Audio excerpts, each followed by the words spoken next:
Okay, welcome back, everybody. Um, Here's my source sheet for today. Okay, so today is class number 21, um, focusing on the Mishkan, etc., house for God or model home for us. And today, as I promised last week, we're going to go back to Sefer Breishit, or sort of back to Breishit, to try to get a deeper understanding, to understand whether the Mishkan is an afterthought because of Chet Egel, or part of God's original plan. And because it's 17th Shiva Sabbatamos today, I thought it'd be fitting to pick a topic that helps us understand not just commemorating that the temple was destroyed, but why it was destroyed. And to understand why it's destroyed, you have to understand what its purpose is. Because fast days don't remember what happened, but why they happened. So we can prevent them from happening again. And to begin our discussion today, I want to use the analogy I've used a lot. Um, is our temple made for consumers or for employees? Got it? Now, most temples, I'll just use a real simple analogy. The basic understanding of religion, of God, is God's working for you because there's powers up in nature. We call it idol worship. And you believe that there's powers that are beyond your control, but you can have an impact on them like other people. And therefore, because there must be some God in charge of all these different powers, you turn to that God to get what you need. So in idol worship, there's many powers. Remember, there's rain gods and all kind of war gods and fertility gods and things like that. And you turn to them by praising them and feeding them and whatever ritual they require, with the hope that they'll be able to help you. But you turn to God that you need. That's why in Egypt there's a Nile god. We don't need a rain god in Egypt because you have the Nile. You have a sun god. Remember his name is Ra. In Canaan you have a Baal. In our climate you have a rain god known as Baal, and everyone needs a fertility god for things to grow because people need food. Along comes Chumash and tells you there's one God in charge of all those powers. But my point I've been making over and over again is that one God who's in charge of all those powers, you can't buy him off either. He's in charge, but he judges us based on our deeds. Now, that's universal. On top of that, we have a deeper understanding as God's people. We were chosen by God to be his model nation, to have an impact on other nations. Now, when we go to visit the temple, are we going as consumers to pay for our needs? Or are we going as employees to remember what our job is? Remember, sort of to clock in as we begin our day of work. And then that'll help us understand the holidays. Now, if the key event, um, which explains the idea of an employee relationship with God, which is what happened at Har Sinai. In other words, the commitment we make at Har Sinai, we went to our covenant at Har Sinai as a nation, to be a nation serving God forever. If that's the key event in Jewish history where we make that commitment to be God's people, and if I find that the temple is going to be a reflection of the events at Har Sinai, which we spent so much time on the Ramban seeing, therefore, when we visit the temple, we're coming not to ask for our needs, but to remember our job. Now, when we ask for our job, we can also ask for our needs.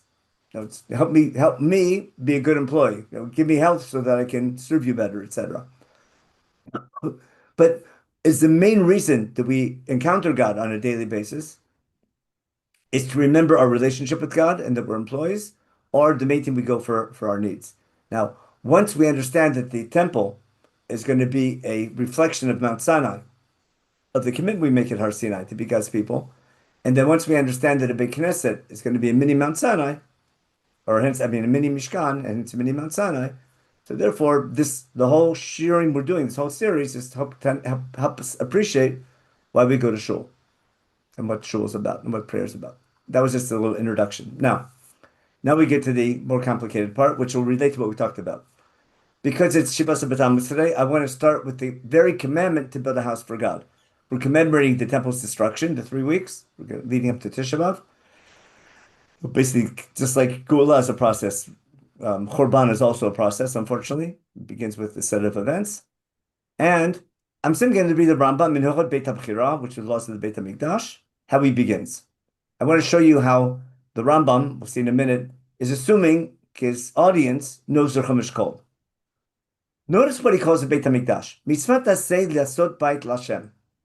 It's a mitzvah to say to build a house for God. See the word bait? It didn't say to build a Mishkan or build a Mikdash. It's to build a house for God. And listen how he describes it. Muchan liot makridim alav korbanot. And I need an edifice, a building, a house, which is ready to bring sacrifices. And v'chogim alav shosh pamim b'shana, we need to celebrate there 3 times a year. Now, shenemar v'asru lemikdash. Now, if you follow the Rambam, whenever he begins, if something's a commandment, a mitzvah d'oraita, if he's going to count something as a mitzvah tasei d'oraita, I need a pasuk, not just a pasuk, I need a pasuk in command form. Got it? Now, it didn't say vasita li bait. Okay? There's no commandment on mitzvah, but it does say vasu li mikdash to make it. Now, this is a commandment. The question is going to be, is this a one-time commandment for the generation in the desert, just to Moshe Rabbeinu, or is this an eternal commandment? Listen how the Rambam continues. Ukfarnik paresh b'Torah Mishkan shasa Moshe Rabbeinu haya lefi sha'ah. But the Mishkan that Moshe Rabbeinu built, Parshat Truma, was only a one-time mitzvah.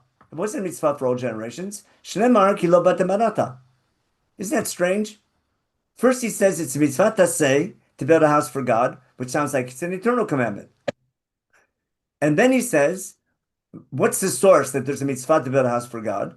Vastu mikdash, which is referring to the Mishkan and Parshat Truma.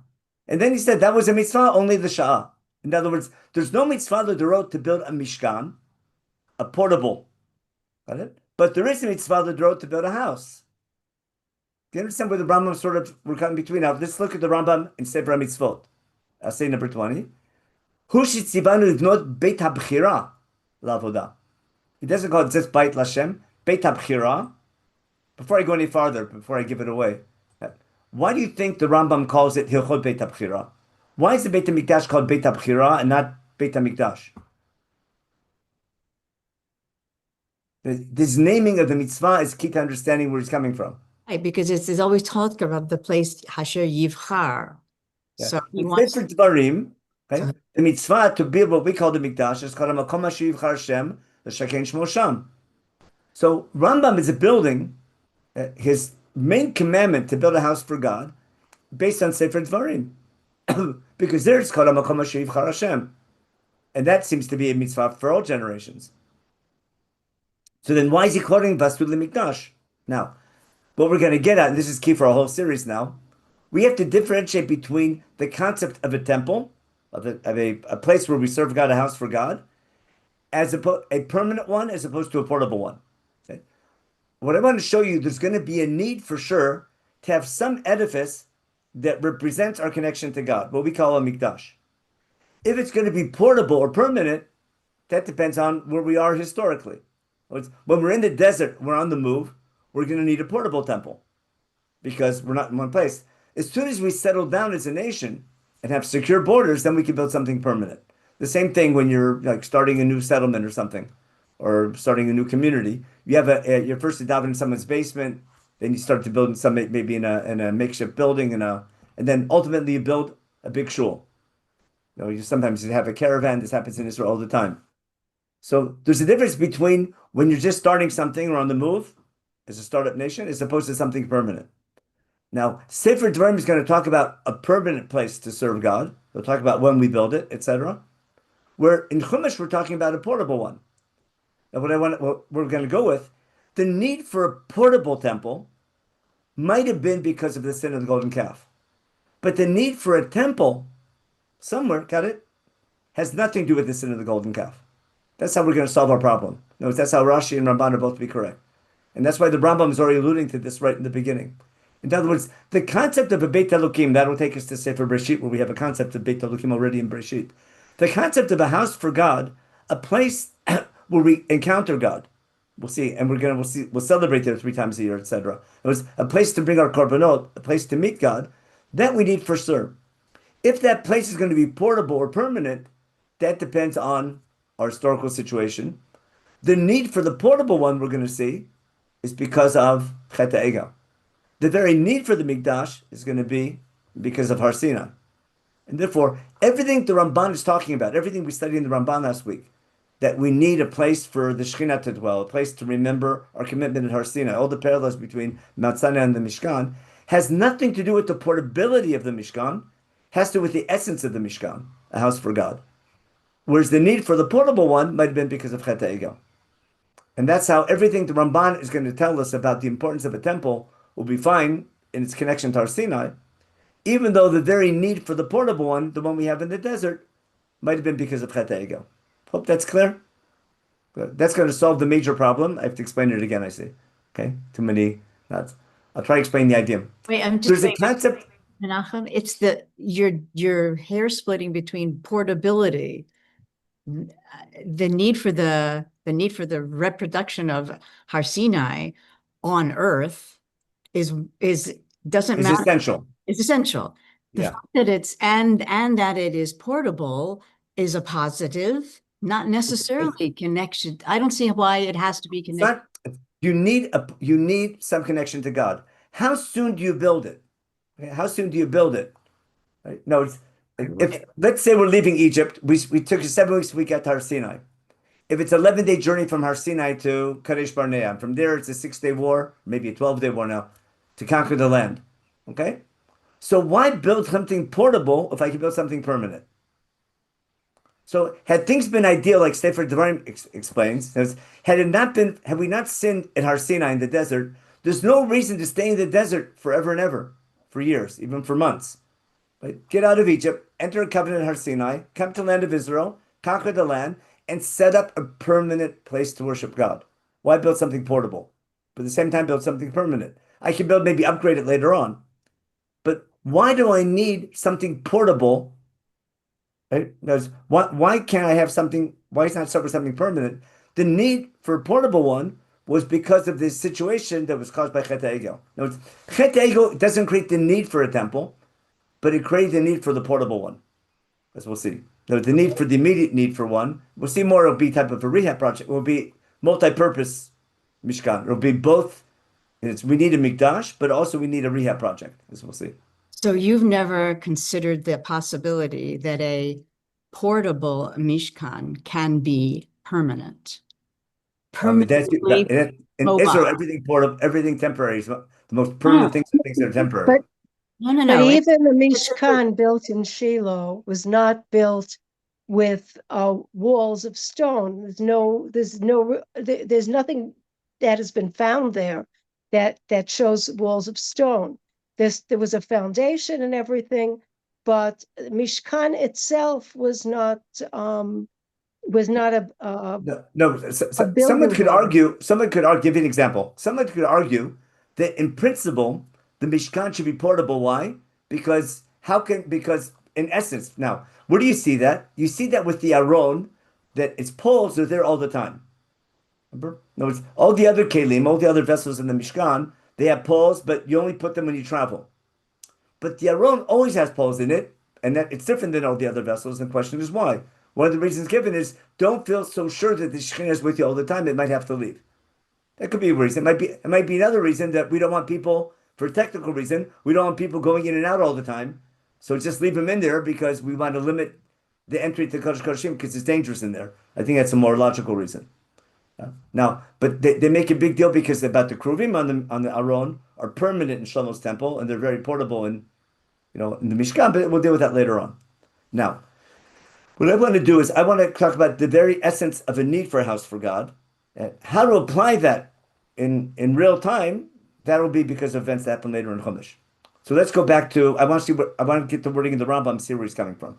So let's go back to our source sheet and why he calls it a Beit HaBchiram, why he's using all these, what's that have to do with Shalosh Regalim, etc. Okay? And why does he say the Mishkan that Moshe built was Lefi Sha'ah? This is clear why, because there's no mitzvah the Dorot to build the Mishkan like the Mishkan is described in Chumash.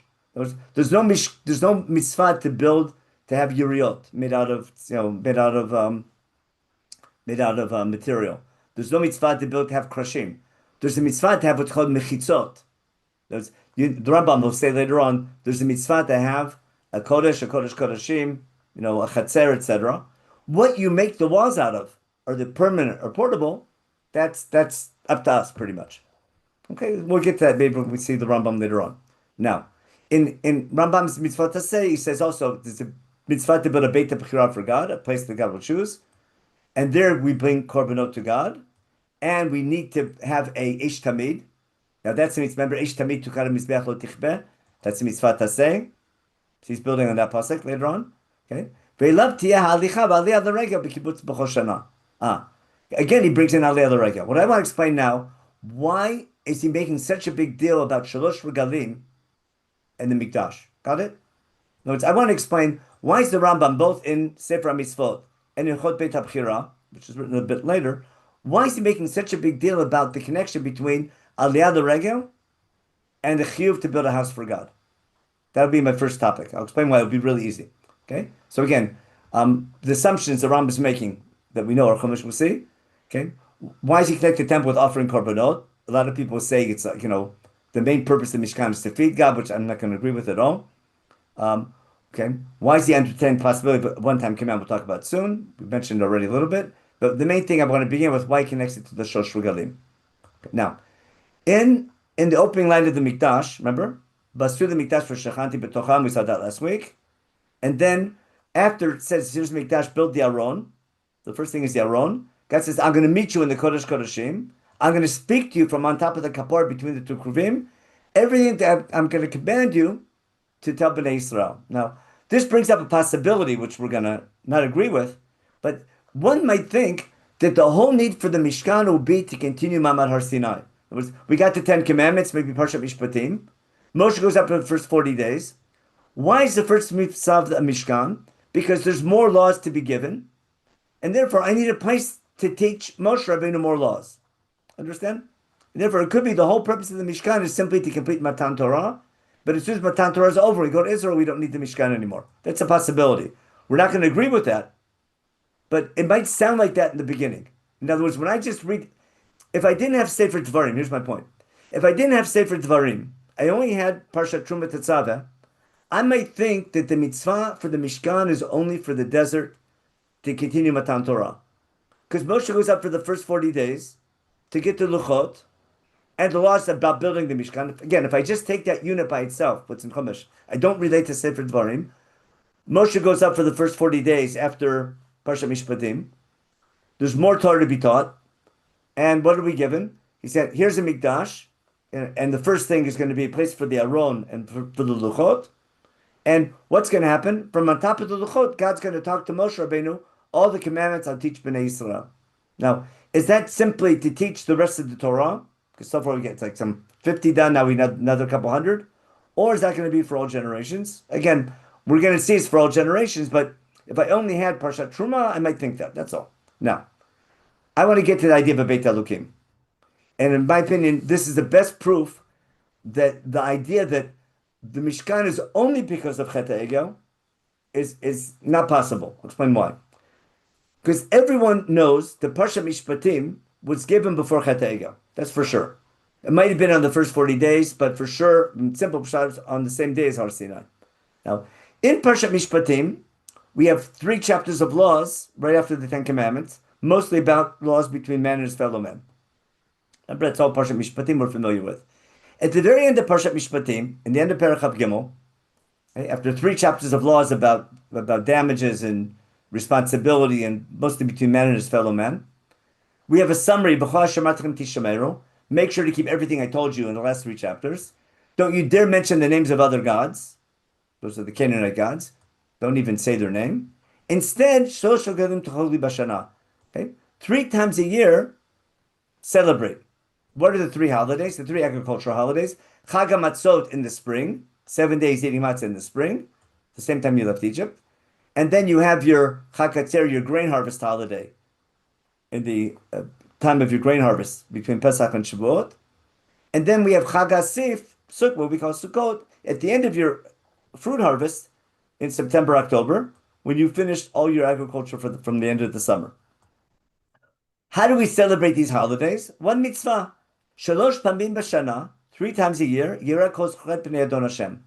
Here's the mitzvah, Diaraita, right up front in Parshat Mishpatim, that 3 times a year, every Jew of Am Yisrael has to go and meet God, to be seen by God, on the critical times of the agricultural year. Now, got my point? What's it mean? How do you go meet God? I need a place to fulfill Shalosh Pamim B'Shana. Now, fellow, it doesn't say here, thou shalt build a temple. But this implies a need for a temple. I'll say that again to make sure this my key point. I'm trying to explain why the Rambam is tying the Mikdash to Shalosh Regalim. Because right up front in Parshat Mishpatim, the first set of laws that comes with the Ten Commandments, tells you there's a need on the three, what we call the Shalosh Regalim, on the three agricultural holidays, we have to be seen by God. And therefore, I have to go somewhere to be seen by God. This implies that there's some place to be seen by God, which implies that there has to be a temple. Now I need a pasuk that says you have to build a temple. Bastur the mikdash for shachanti. Got it? That was, I need a pasuk that says you must. I'll give you an example I used before. We hold that there's a mitzvah asay for pru'urvu. On men or on women, you can argue, but there's a mitzvah asay that we're chayv on pru'urvu. And I think it's built based on logic. Now we need a pasuk. We quote a pasuk from Parshat Noach right before Brit Keshet, where God's talking to Noach and his sons. Chazal say it's talking to Am Yisrael, because I need a pasuk that says, okay, Vatem Pru'urvu. I need a pasuk that's in command form. So for a technical reason, I need a pasuk in command form, but the concept is I don't need the concept exists without the pasuk. So therefore, here I see there's a need 3 times a year to be seen by God. That implies I need a temple. Got it? And therefore, now I need a pasuk that's Basur the Mikdash. We'll go back and I'll read the Rambam. Now, after this line, there's a law for each holiday. Lo tizbach al chametz dam zivchi. Remember, you can't have chametz when you bring Korban Pesach. That's in Pesach. And you can't leave it over to the morning. That's law for Pesach. Now there's a law for Shavuot. Breishit bikrei matachat abi beit Hashem elokecha. We call bikurim. And lo tevashel gdi b'chad livimo. That's a law for Sukkot. Why that's a law for Sukkot? Rabbi Yochanan has a great explanation. I think we did that once. But it's a law that applies specifically or typically on Sukkot when the babies were just born and they're still nursing and there's a shortage of water, and therefore there's a good chance that you would need to cook the goat in its mother's milk. But let's go back to Shavuot. What's it say here? Reshit bikrat matchat tavi beit Hashem belokecha. You bring your first fruits to where? To the house of God. What's that imply? That there's a house for God somewhere. Now, it doesn't say build a house for God, but the very concept of a house of God, Beit Hashem Elokecha, already exists way before Chet HaEgel. In Parsha Mishpatim, I have a concept of a house for God. So I see already in the Shalosh Regalim, there's a need to be seen by God. It says also, I'm sorry, below Yuru Panei Rekam. Where did it say that? No, so that's going to be coming up in a minute. Oh, here's V'liru Panei Rekam. Right here. You can't come empty-handed, which means you bring some type of korban. Got it? This implies you can't come empty-handed. I need to bring some sacrifice to God. This is the 3 times a year you have to be seen by God.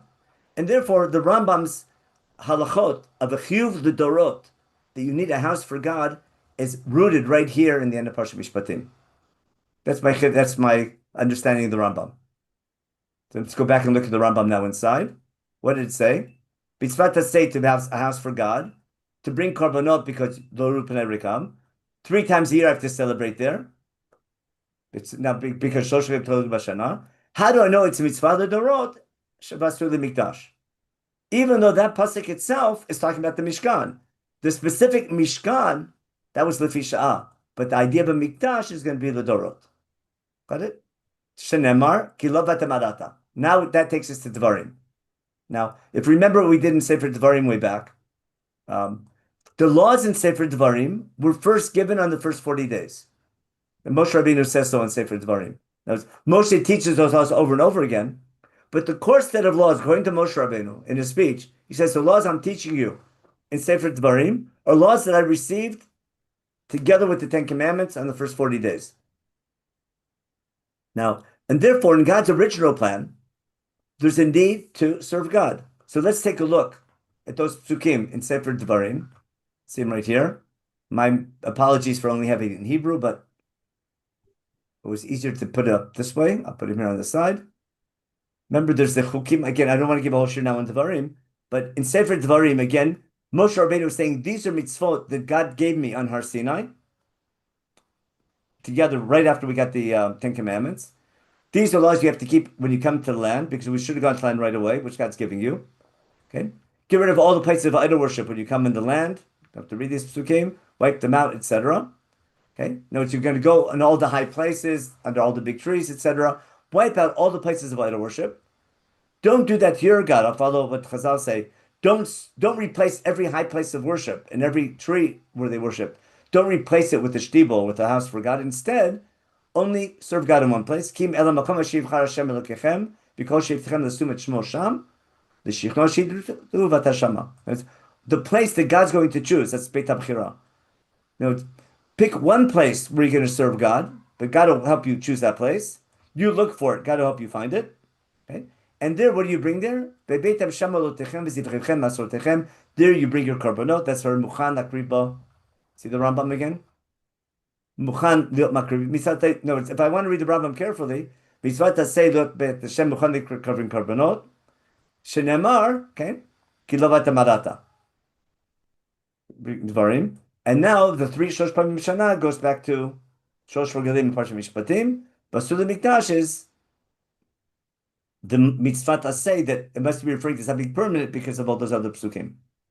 Now, let's go back to what it says in Devarim.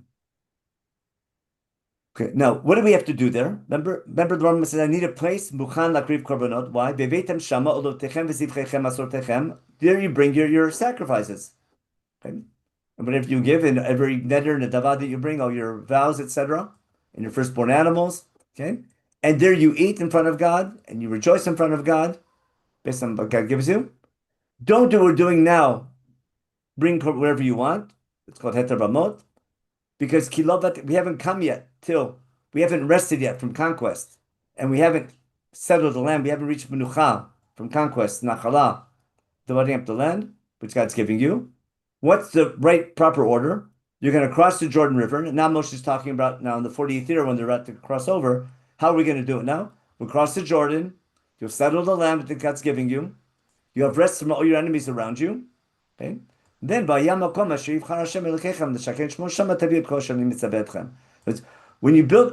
you things settle down and you have secure borders and your land is secure and everyone's settled, then you build a permanent place for God. The need for the portable place for God was because of the events that happened in the meantime. So I'm saying, I'm trying to explain is what the Rambam is saying. How do I know it's a mitzvah to say l'dro to build a house for God? Primarily because of the laws in Parsha Mishpatim and Sefer Devarim, not because of the laws of the Mishkan and Sefer Shemot in Parsha Truma Tetzaveh.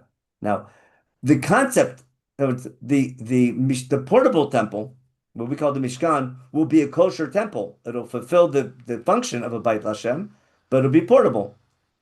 So I can learn what needs to be in the temple from the Mishkan, but the need to build for all generations something portable is not necessary. But the need for a house for God will be permanent. Got it? That's why I started with the Rambam. Now, but notice, again, in Parshat Mishpatim, I have this idea of a Beit Elokim. That's going to take us now to Sefer Breishit to understand what this Beit Elokim is. Okay, now everything now was simply to explain the Rambam. Now we'll take a break for a second, and I'll sort of give it away on the source sheet. The very concept of a house for God, the first time, that's a good quiz question. If you looked at the source sheet, you can't answer.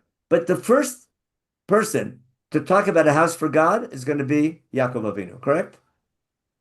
Yeah. Now, Yaakov Avinu, and everyone knows it's eight because it's in Breishit. It's early in the school year, and it's the first Aliyah. Okay, so it's got everything working for it. Something in Matot Maseh, no one ever sees. Something, but if it's Shishi Shvi, people don't see it. But the beginning of the school year after the Chagim, first Aliyah. So we all know Parsha Vayetze. Yaakov is leaving. I'll just review the story quickly. Yaakov is running away because he's got this family feud going on, still in the brachot, etc. And mommy tells him, remember, mommy tells him, go get a life and save your life. Go to Uncle Esav, go to Uncle Lavan because Esav's going to kill you. And Yaakov tells him to go get a wife. Yitzchak tells him, go get a wife. Remember, to Padan Aram. He's sent away. He's leaving. Again, he's a fugitive running away. And he has a famous dream on his way out, which is the first time that God talks to him. And even though he's living in Israel, God has to reassure him that you're going to come back one day. Because Yaakov has every reason to think that he's been unchosen because of what he just did, etc. And he's leaving, and Esav is staying. So Yaakov, there's a reason why Yaakov he has what to lose sleep over and why he needs reassurance. So let's take a look at what happens, because again, we have to know what does Yaakov's neder have to do with the idea of the temple. So I want to review Yaakov's neder and that story quickly, and then we'll see what happened. Again, my apologies for the Hebrew, but it's a chart I had already made, which is nice and simple. Okay? Yaakov leaving on his way to Beersheba, on the way to Haran, and look at the word makom. It's such a giveaway. Okay? Vayivga b'makom. Follow the word makom. He bumps into this place. Vayikach miyavnei hamakom. He takes one of the rocks from that place and puts them under, or to protect his head. Vayishka b'makomahu. Opening line, 3 makoms. That's called a milah mancha. Something's going on. Okay. He has a dream. Remember the word makom we had by Hamakom Ashiv Harashem? At a Shiva house, when you say Hamakom Yinachem Etchem, is that referring to HaKadosh Baruch Hu or to the Beit HaMikdash? That's a good question. We also have Makom in Akedah. I think it appears Right, twice Hamakom there. Yirachok, yeah. Yeah. We'll get even a better, we'll see where it's coming from in a minute. I figured this is a bad pun, but this is a good place. If I want a good place to start my study of the temple, this is the makom. This is the place to start your study of the temple from. Okay. He has a dream. Remember? It's the first time God talks to Yaakov in Chumash, and he sees the famous ladder with the top of the ladder up in heaven. It's based on earth, but the top of the ladder is in heaven, and we have a connection between heaven and earth. And Malachi Elohim are going up and down, whatever those mean. But there's some connection between heaven and earth. God now is standing or looking over him and tells him, identifies himself. How does God identify himself? I'm the God of Avram, your father, and the God of Yitzchak. The land that you're lying down on now, in Bethel, is going to be yours. Notice he's repeating the promise God made to Avram and to Yitzchak. He's getting now the covenantal promise. You're going to get the land, even though you're leaving. Now, of all the promises he gave Avram and Yitzchak, with lots of examples beforehand, there's a specific prayer, there's a specific blessing here, which is unique to this parsha called in Bethel. Okay?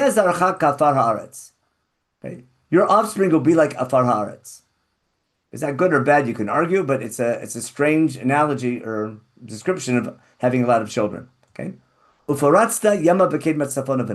gonna break out in all 4 directions, and through you I'll bring blessing to all the nations of the land.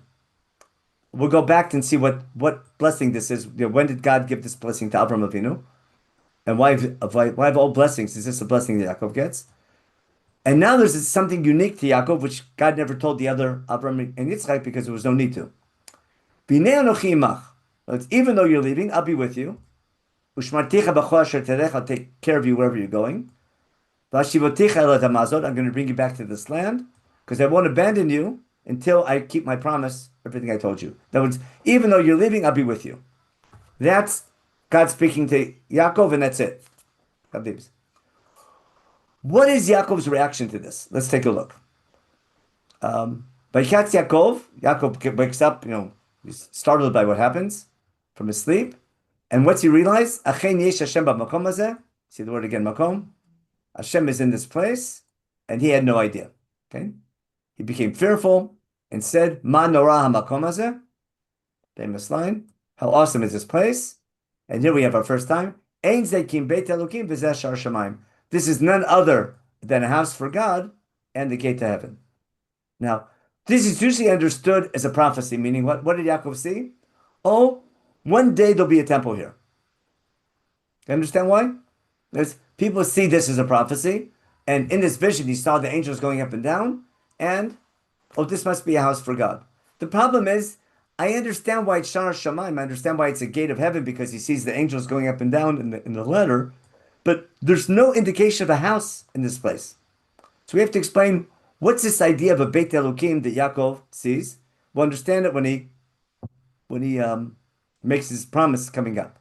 Now, he gets up in the morning and he's going to prepare now to make his resolution. It's called his neder. Now, he gets up in the morning. He takes one of the evan that he put by his head, right, and put it and made it a monument. And he put oil on it. Keep the idea of oil. We'll see that in the Mishkan a lot. The idea of anointing with oil will come from here. Okay. Vayikra Shem Hamakom Ahu Beit El. He names this place Beit El. See again the word Makom, Beit El, even though its real name was Luz. Remember, Luz was a Canaanite name of the city, and he calls the place Beit El. Now, why is Yaakov naming a city? Who put him in charge?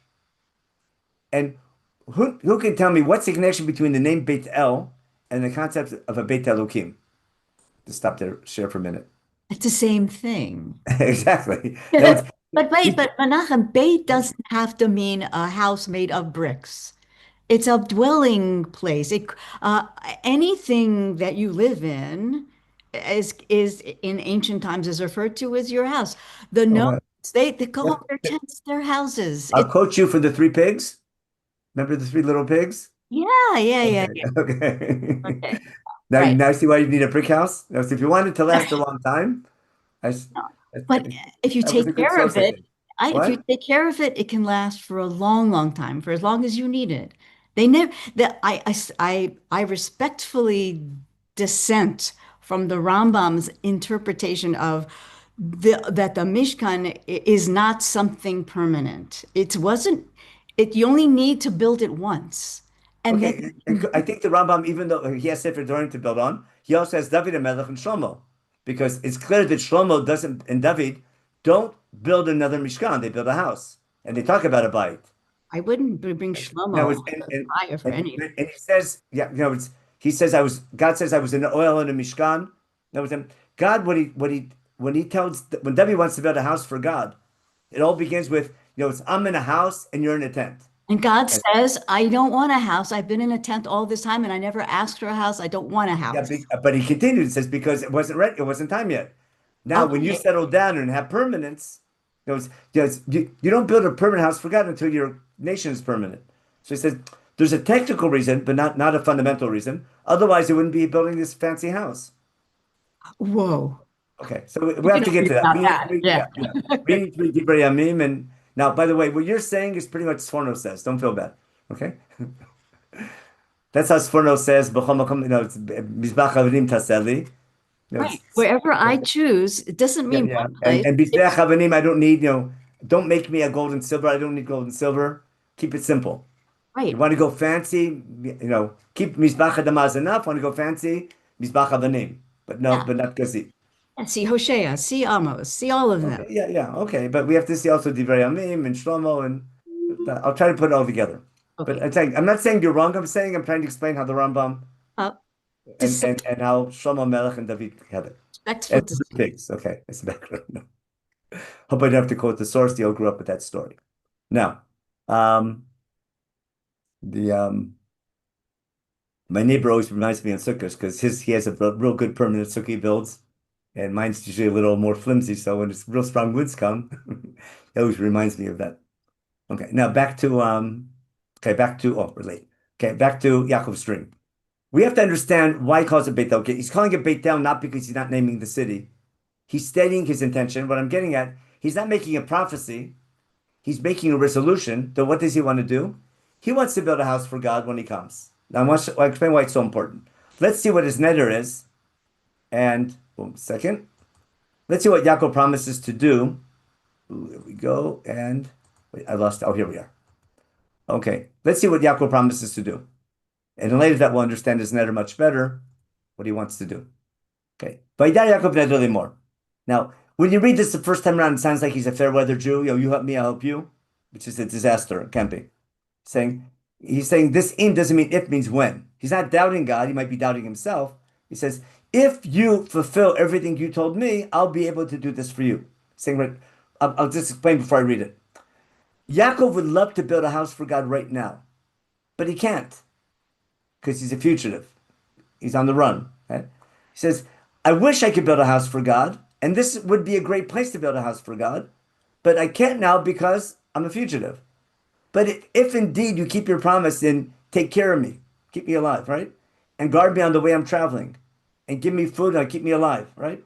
And bring me back home one day. We'll talk about this phrase, and you'll be my God. Then when I come back, what will I do? I mark this spot. This matzeva, this Evan marks the spot. This would be the cornerstone of a Beit Elokim. That's not a prediction. That is a resolution. Okay? and I'm going to support it with 10% of my income. No, if you bless me with lots of sheep, let's say, 10% are going to go to God. I'll follow the Ramban. He says like this. He says, when I come back in one piece, etc., okay, I'll be your Kohen. Yes, you'll be my God. I'll be your priest. I'll be the rabbi. I'll build the building. Got it? And I'll support the building. Every shul needs a rabbi, a shul, and a building and a fund. Got it?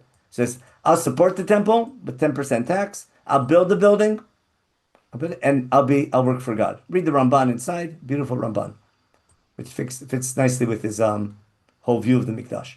Now, so two things. One is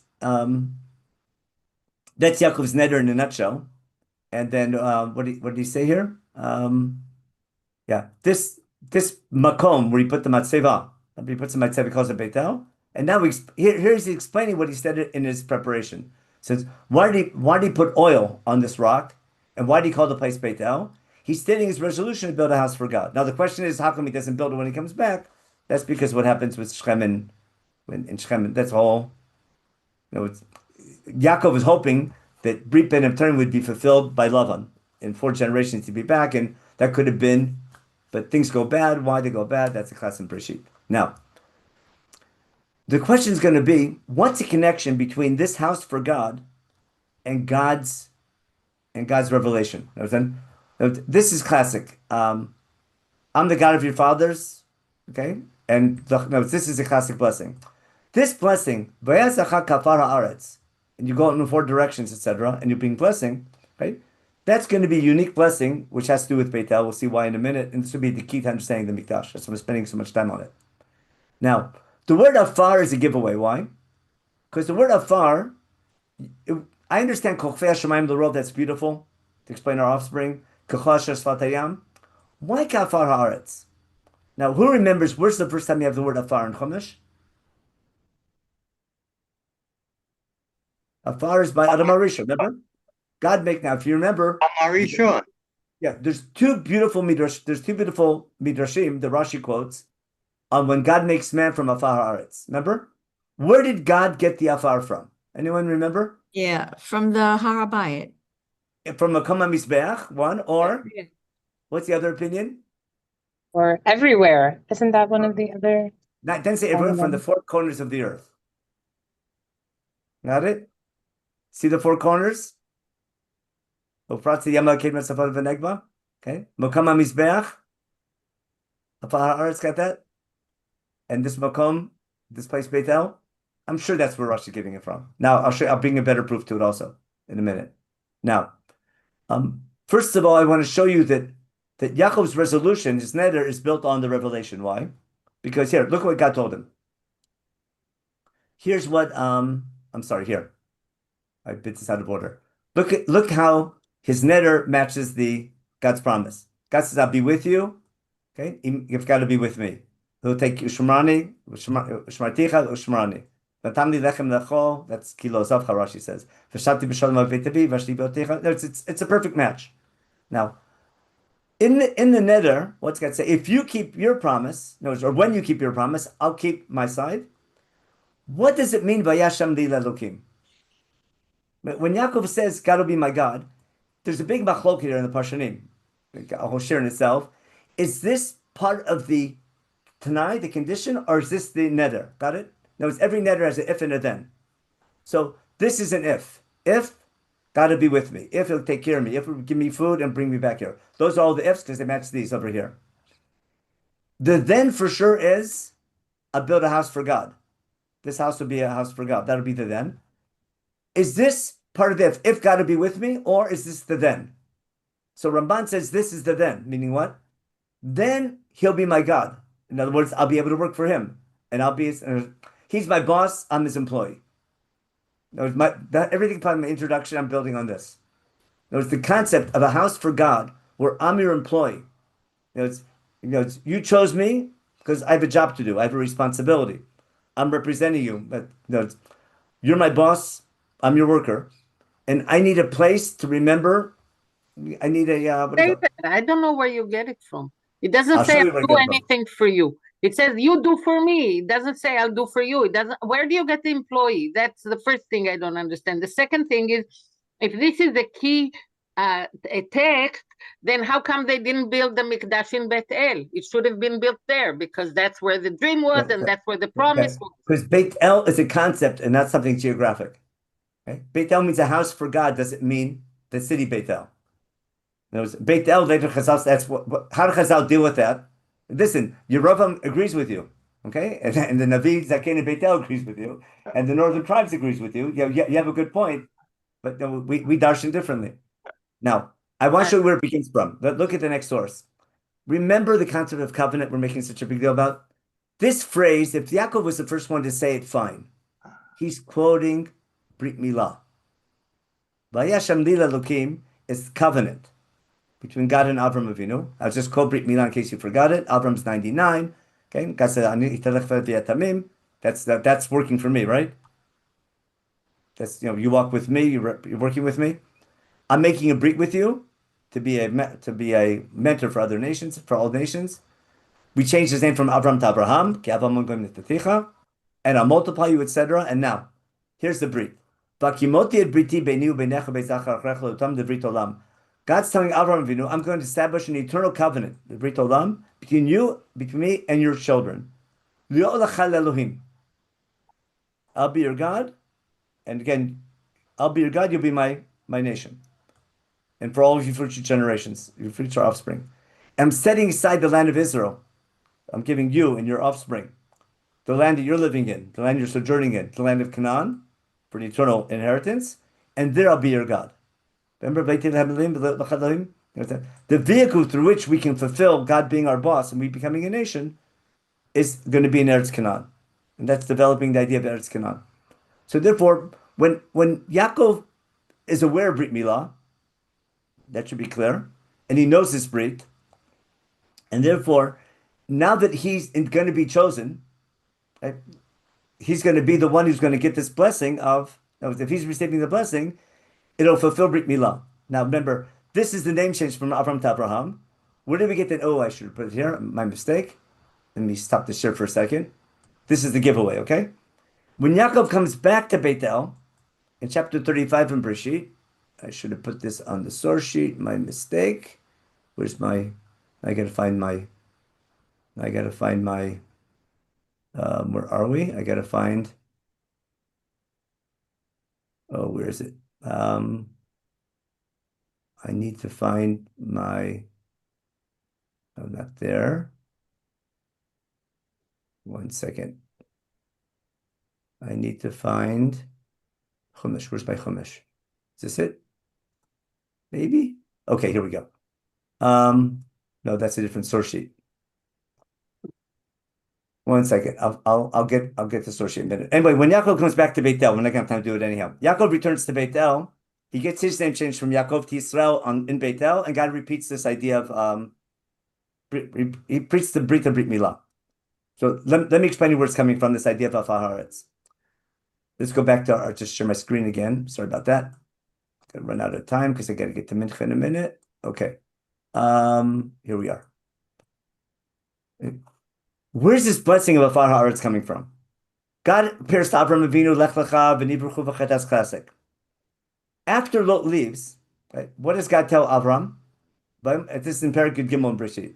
After Lot leaves, Hashem told him, after Lot leaves, lift up your eyes from this Bin HaMakom, Asher Tasham, got it? From this place where you are, in all 4 directions. 4 directions, got it? Ki et kol haaretz, by the way, he will see in a minute, he's in Beit El. Ki kos asher lachat, and then there's Arachach ad Olam, where the idea of Brit Olam, and land forever. But something is Zarcha ka'afar haaretz, imichosh limot ba'aretz, king Zarcha imaneh, kumi talech ba'aretz. So the idea of Afar haaretz, and all 4 directions, is unique to Avram's. God's promise to Avram after Lot leaves, which we'll see in a minute is in Beit El, and the promise here in Beit El. Now, what's happening in Beit El? What's this place? Let's go back to Breishit and just do a quick review. The theme of Beit El and Shem Hashem. When Avram is chosen, remember? Lech Lecha, everyone knows. The highlight of his journey coming. Remember? First he goes to Shechem, builds a Mizbeach, says thank you. And then he goes to Beit El. He builds the Mizbeach, Vayikra Shem, and he calls out in God's name.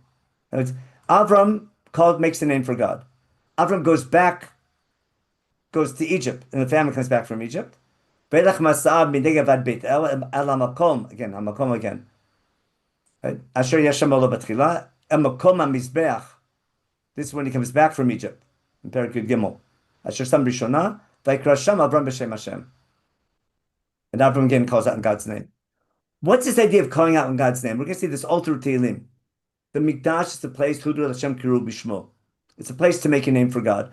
I need party headquarters. And the goal of the place is to make a name for God. The way you make a name for God is by how you talk and how you act. But Avram's life was building Mizbachot and making a name for God. But the center of his life is in Beit El. Later, with Avimelech. This is what he just said here. Hashem told Avram after left him, look in all four directions, and again, Afar Har, like we saw before. And then he in Beersheba, he'll do also call God's name in Beersheba after his breach with Avimelech when he's being a light to other nations already, because Avimelech wants to make a treaty with him. And then later, when Shlomo builds the temple, what's he say? He prays to him. Everyone should. When other nations will come from faraway land, Laman Shemecha. Remember the whole theme of God's name and reputation? Okay, because they'll hear your great name. When Shlomo builds the house, because how well we're doing. There's a Beit HaMikdash, Shlomo's building is open for all nations to come. Laman Yidun Kol Amei Haaretz Et Shemecha, so all nations to know your name and fear you like your model nation does, and to know that your name is associated with this house. That's the goal of Avram Avinu. To bring a blessing to other nations by having them understand the concept of God. The idea of being hitalech lefnai v'yatamim. The idea of being an avaman goyim.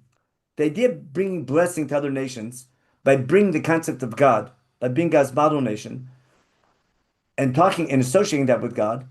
Avram begins that journey. That's the essence of Avram's life. And he passes that Masor to Yitzchak, who also making him call in God's name. Yaakov would love to do what his ancestors were doing. But right now we can't, because you can't make a name for God until you're established and secure. Avram is Nasi Elima Tabatochen. He's a big shot. He's known. He's established. He wins wars and he's wealthy and he has treaties, etc. And people look up to him. So he's able to make a name for God. Yitzchak is able to make a name for God after he gets past all of his fights. He calls out in God's name after he gets to Beersheba. After Sitna and Esek, he can make a name for God. When he gets to Rehovot and they make peace, then he goes to Beersheba and calls out in God's name. The idea of calling out in God's name is associated with the idea of Beit El, a house for God, because the goal of the house for God is to make a name for God, not a place where we ask God for our needs. It's the name to remember what our job is as a nation, to make a name for God. The way you make a name for God is how you act when you leave the temple. But I need a place to remember why I'm chosen. I need a place to remember my covenantal connection to God. It's again, permanent, portable, you can argue, as we say. But the idea of having one hub, maybe call it a hub for now, one central place, one headquarters, where Am Yisrael remembers their covenantal commitment and its purpose and its goal. I need that constant reminder. And that's what daily tefillah is going to be about. And that's what the Mikdash is going to be about on the national level. So when I trace the concept of the Beit Elokim, when Yaakov has his dream, he's a fugitive. He thinks it's all over. And God reassures him, no, you are chosen, even though you're leaving. And I'll bring you back here. Yaakov is ecstatic. This is great. I'm chosen. I'm not being thrown away. And I wish I could do it right now, but I can't. I'll give you an analogy about Yaakov's neder. I think I used this before, about the rabbi visiting two sick people in the hospital. So I'll just review the analogy. It's a rabbi speech story. The rabbi's visiting, his congregants in the hospital. Both are deathly ill. One very wealthy and one, regular balabas. So he goes to the wealthy man who was on his deathbed, and he says, Rabbi, if you pray for me, you get me out of this healthy, I'm going to give $50,000 to the shul. He says, okay. The other guy goes, Rabbi, if I get healthy, I can't buy that. I'll come to shul, help you make the minyan every morning. I'll be a second gabbai. I'll take care of the kiddushes. I'll help out in shul, etc. I'll take care of everything you need in shul. I'll be there for you. Okay, Baruch Hashem both recovered. And the Balavas guy, sure enough, starts coming to shul every day, helps make the minyan, the rabbi's helper. Anything the rabbi needs, he's there for the rabbi, keeps his promise. The rich guy, right, never shows up until Rosh Hashanah. Okay? Okay. The Rosh Hashanah, he sees the rabbi in shul. He goes, "Oh, rabbi says, good to see you, Mr. Schwartz. You're, what do you call it? Good to see you healthy again." He says, "Yeah, thank you, rabbi." And he said, "Mr. Schwartz, don't you remember you made a promise? Right? If you get better, you get 1,500." He goes, "Rabbi, I must have been really sick." So that was his. Now, why did I bring that analogy? The two neders, the two promises they're making, the rich guy and the poor guy, okay? Both of them, one's a good neder, one's a lousy neder. Why? Because Mr. Rich Guy, he could write a check in his hospital bed, right? He's a fair weather Jew. God help me. He's a consumer. Got it? I'm a consumer. God, get me healthy. I'll give you $50,000. Got it? Now, if he cared about God, he cared about the show, I'll write the check right now. But I'm only going to help God if he helps me. The guy in the hospital said, "I would come to meet now if I could. I can't because I'm sick. But the second I can, I'll be there." So when you make a resolution to do something, it's not if God helps me, I'll help him. That's a fair weather Jew. But when you make a commitment, I wish I could do it now, but I can't. But as soon as I can, I will. That's Yaakov. What's the thing? I wish I could build a house for God. This Makom is going to be, he's going to outdo Avraham and Yitzchak. Avraham and Yitzchak did something, they're on the move. Yaakov is hoping when he comes back, he'll start the Jewish people. Because I'll be with you. You have children. Hopefully, if God's promise is going to be through Yaakov, and he'll start the nation, then Yaakov wants to build not only a makom but also a bait for God, not just something portable like Avram, not just the mizbech, but a bait. But he can only do it when he comes back and he's established and people look up to him and he's wealthy. So if God is with me, takes care of me, and he'll take care of me, then I'll build that house for God. But Yaakov's resolution is the essence of a house for God, where when I want to work for you, right now I can't because my life situation is a mess, but as soon as I can, I will. Now you can see, I understand where we're getting to the portable and permanent idea of a bite. Right? A bite is something permanent when you're all set. Now, sometimes you might need something portable. In the meantime, it's a rehab project, we'll see. But I'll need something permanent. But what I want to get to, the idea of a Beit Elokim, the idea of a house for God, where the goal of that house, that whatever the structure is going to be, is a place to remember covenantal commitment. Your hub, your clubhouse, call it whatever you want to call it, your party headquarters, where you are an employee and you want to be an employee and you want a connection to your boss, you want a place where you study your job and learn and improve, etc. That's going to be the concept of a house for God, and therefore Am Yisrael needs a house for God. And on the critical times of agricultural year, I need to come and visit all the time. I need a constant reminder of how to be God's people. Why during the critical times of agricultural year? Because the way we serve God is by what we do with our agriculture, what we do with our wealth. Remember helping those in need. It's remember, during the critical times of the agricultural year, to remember how you need to behave to have God help your agriculture and what you do with your wealth when God gives you blessing. That's the whole theme on the holidays. But the whole concept, what I'm trying to get at is the whole concept of a house for God. And that's why I start with the Rambam calling it a bait. The word bait that the Rambam was talking about, because again, the Rambam doesn't call it a bait, it calls it hamakom, which goes back to Breishit. But the concept of a bait begins with Yaakov's neder in Beitel, in the context of continuing the legacy of Avraham Avinu and the purpose of Brit Milah. And therefore, Vayashem Li Elokim is so key when you understand the concept of Brit Milah. And Brit Milah being that eternal covenant between God and his people, because Brit Milah becomes eternal at Har Sinai, at the seed level, it begins with Avraham Avinu, it becomes on the national level at Har Sinai. Okay.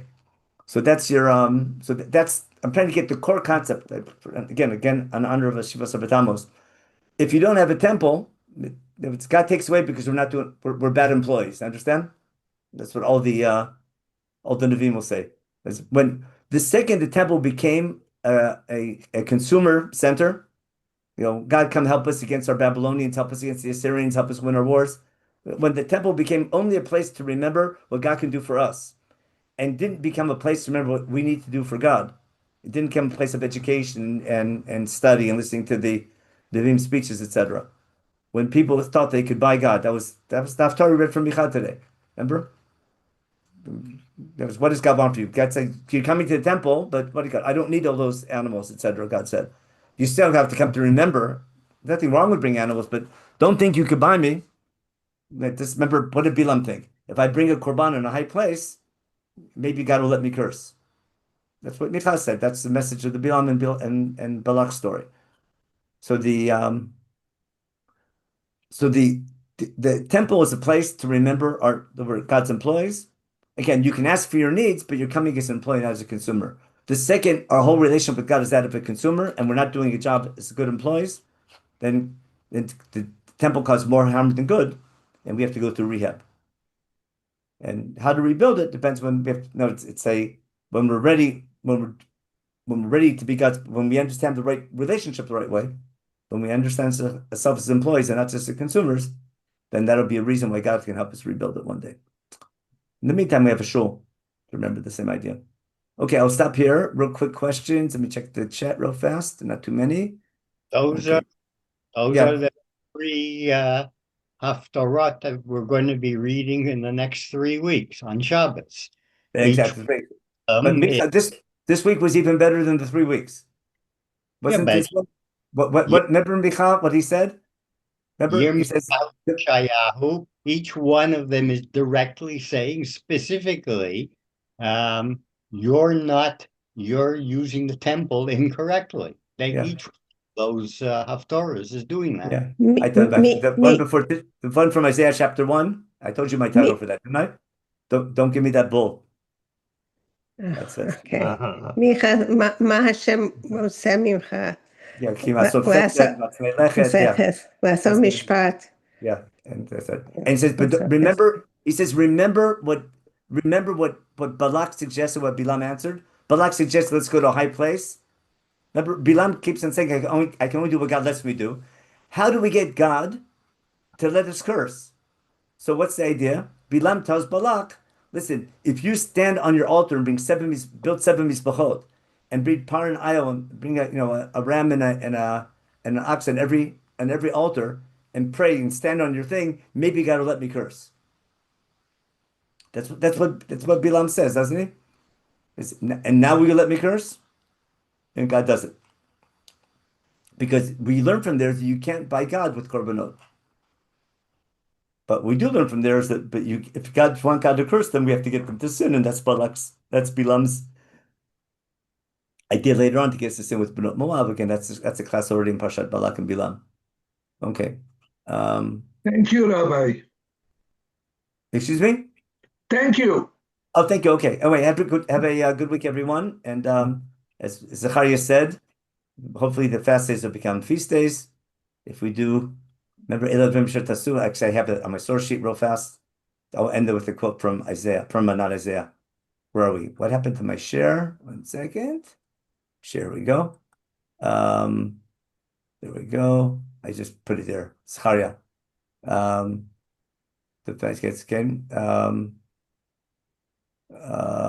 Just do the things I told you before. Here's Zachariah. Here. Kol Mar Hashem. I'll bring my people back from all 4 directions, etc. If they do emet and staka.